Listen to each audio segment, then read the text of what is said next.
Hello Hungary, hello Budapest, hello fellow Europeans and American friends.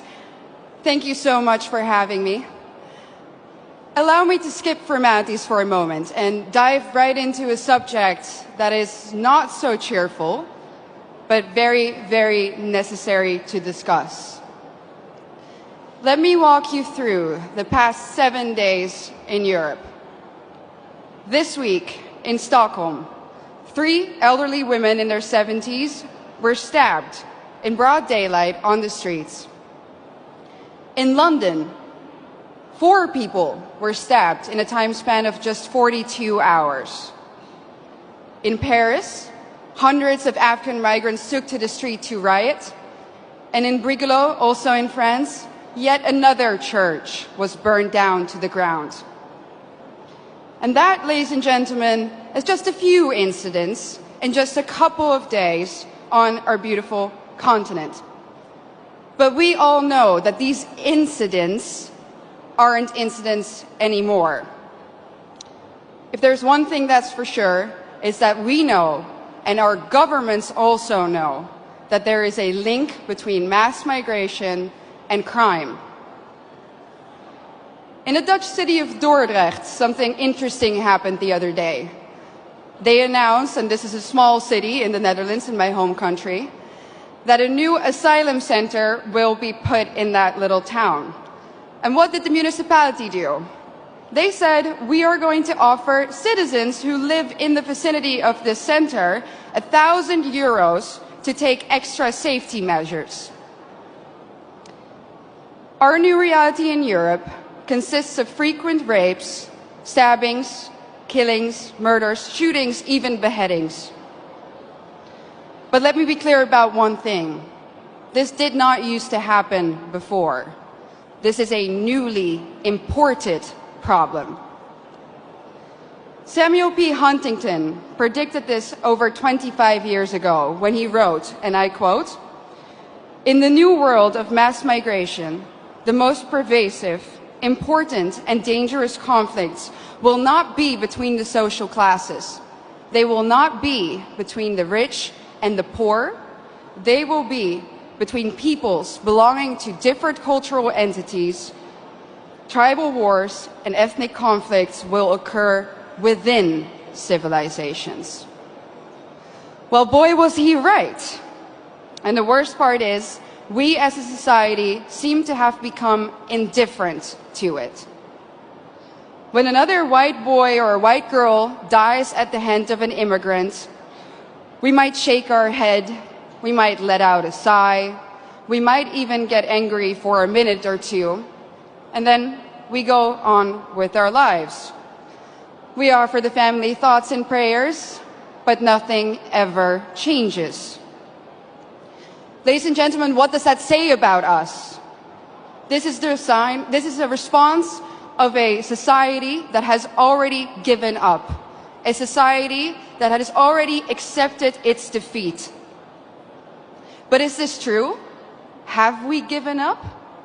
Do we really accept the new reality that our globalist leaders have in mind for us? I know one thing for sure. And that is that if nothing changes, if we don't start to seriously fight for our continent, for our religion, for our people, our countries, then this time that we live in will go down in history as the time in which Western nations no longer had to get invaded by hostile armies in order to be conquered. This time will then go down in history as the period in which the invader was actively invited in by a corrupt elite. And not only did this corrupt elite invite the enemy in, they made the native population pay for it too. Everyone who has eyes can see it. The native, white, Christian European population is being replaced at an ever-accelerating rate. Let me back this up for you with some statistics from my home country. Let's take Amsterdam, the capital. Amsterdam currently consists of 56% migrants. The Hague, 58% migrants. Rotterdam, almost 60% migrants. And of course, most of these immigrants come from non-Christian, non-Western, African and Middle Eastern countries. Conclusion: the Dutch population is already outnumbered in the majority of our cities. But let's look onwards. London, 54% migrants. Again, conclusion, native population outnumbered. Brussels, color me shocked, 70% migrants. Conclusion, native population majorly outnumbered. And other Europeans will, of course, follow suit soon if they haven't already. So I'm going to draw the forbidden conclusion here. The Great Replacement theory is no longer a theory. It's reality. And what's interesting about replacement is that the establishment will either deny its existence, or when they admit to it, they say that it's a good thing that the native European population is soon no longer a majority on its own continent. Dutch national disgrace and dubbed climate pope Frans Timmermans already stated in 2015 that diversity is humanity's destiny and that Europe will be diverse. And of course, by now, I think we all know what they mean with the word diversity. It means less white people, less of you. Imagine this in an Asian or an African country. Imagine their leaders rejoicing in the fact that their people will soon no longer be a majority in their own country. Absolutely unthinkable, unimaginable. So what in the world is wrong with our leaders? The underlying sentiment of what they say is always the same. Our establishment claims that white people are evil and that our history is somehow fundamentally different from that of others. Consciously or unconsciously, they have sucked up the lies and the anti-white dogmas of the neo-Marxist critical race theory. That's why the totalitarians in Brussels are trying to force you, the Hungarian people, a sovereign nation, to accept immigrants despite the fact that the population has said no, and so has the government.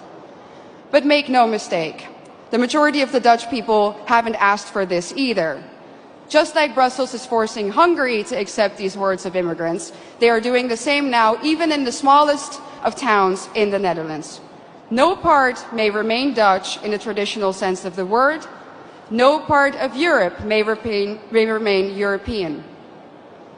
And it's not difficult to understand why.